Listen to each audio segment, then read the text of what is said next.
Olá pessoal, tudo bem com vocês?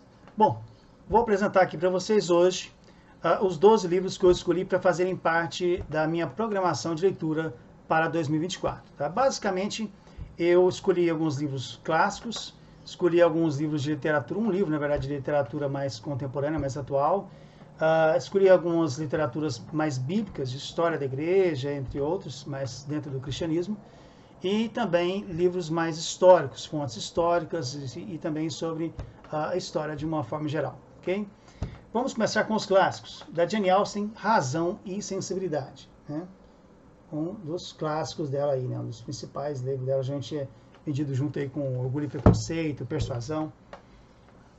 Da Emily Brontë, o famosíssimo O Morro dos Ventos Uivantes, né? Também essa capa aí, lindíssima, né? É daquele box que eu comprei, acho que ano passado, se não me engano. Muito legal. Literatura russa, né? Geralmente eu trago aqui Dostoiévski, Tolstói, mas hoje, para ano que vem, eu selecionei do Anton Chekhov, Um Homem Extraordinário e Outras Histórias. Tá? Dando continuidade aí às histórias da Rainha Vermelha, né, da Victoria Aveyard, eu escolhi aqui o terceiro livro para fazer parte dessa programação de leitura. Tá? Tem aí, na verdade, até tinha começado a ler ele, gente, não consegui dar continuidade, devido a uns problemas de saúde, mas ano que vem, se Deus quiser, vai dar certo.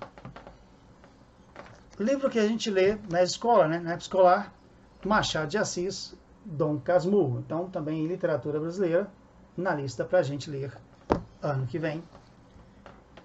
Passando agora, a gente, para cristianismo. Tá? Sobre o cristianismo, temos do C.S. Lewis, Como Ser Cristão. Então, acho que é uma questão de mais de instruções aí, né? O C.S. Lewis vai propor aí como é ser cristão. Sobre história da igreja, tá? Um livro do quarto século, gente, do Eusébio de Cesareia. História eclesiástica, os primeiros 4 séculos da igreja cristã. Então aí é a história da igreja primitiva, né, gente? Então para quem gosta de conhecer, quer conhecer um pouco da história da igreja primitiva, esse livro é uma boa pedida, tá? Já li várias partes dele, gente, mas nunca li na totalidade. Então tá aqui para ano que vem, para ler como diz, do início ao fim, de ponta a ponta, né? Ainda dentro do cristianismo, eu escolhi para ler também o Evangelho de o Evangelho de Lucas. O Evangelho de Lucas, só que eu ainda não sei exatamente qual que é a versão que eu vou utilizar. Tem essa versão aqui do André Choraqui, que ela é muito interessante, tá, gente? O André Choraqui, ele propõe pegar o texto grego, ele traduz para o francês, né? A tradução que a gente tem aqui já para o português, mas ele traduz do grego para o francês, tendo em vista, assim, tentando buscar a ideia do que seria o contexto do que foi dito ali, mas em aramaico e até mesmo em hebraico. Por quê? Porque a gente sabe que o Novo Testamento ele foi escrito em grego, porém o ambiente ali, né, o diálogo dos discípulos com Jesus, os diálogos no sentido geral, as histórias, as parábolas que foram contadas, elas foram citadas em aramaico, né, gente? Tá? E tem algumas palavras também em hebraico. Então, o ambiente em si, a ideia em si do ambiente é aramaico, hebraico. E é isso que ele tenta na tradução, o André Choraqui tenta fazer, tenta trazer, né, esse contexto mais realmente da Palestina, né? Só para vocês terem uma ideia, o que ele diz aqui, eu acho interessante, que é recuperar sob o vocábulo grego o hebraico ou o aramaico e o exato sentido que ele expressava. Tá? Esse é basicamente aí o objetivo do André Choraqui. Provavelmente, talvez eu vou ler esse Evangelho de Lucas por essa versão mesmo. Mas eu ainda estava pensando, talvez ainda não sei se vou decidir ainda, né?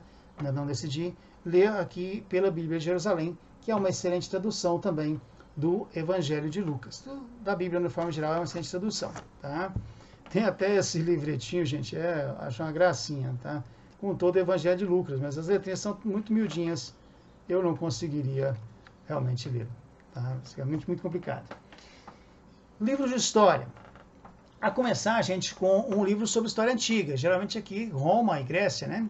Que a gente estuda aí na faculdade, o doutor Norbert Luiz Guarnello. É interessante, o Guarnello, ele foi, gente, o orientador, professor orientador da minha professora orientadora, tá, gente? E ele é conceituadíssimo, tá? Aqui no Brasil, muito respeitado, tá? O Guarinella, muito bom, gente.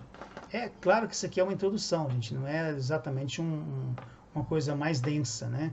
É realmente bastante introdutório, mas é interessante estar lendo também. Ainda de história, né? Por que não ler um livro do pai da história? Na verdade, são 2 volumes, né? Do Heródoto, História, tem o volume 1 e o volume 2. Eu escolhi para ler o volume 1, tá? E coloquei na nossa lista aí, tá? É considerado o pai da história, né? Então é interessante. Ainda de história, mais ligada à biografia, há um livro do Plutarco que é Vidas Paralelas, tá? Aqui eu escolhi basicamente apenas Alexandre César, tá? São as histórias aí que ele faz um paralelo, né? Então ele faz o paralelo entre Alexandre e César. Então eu escolhi essa específica do Plutarco. Muito interessante também. E por fim, gente, do Shakespeare, né? Não podia faltar. De família, história, mas é teatro, né?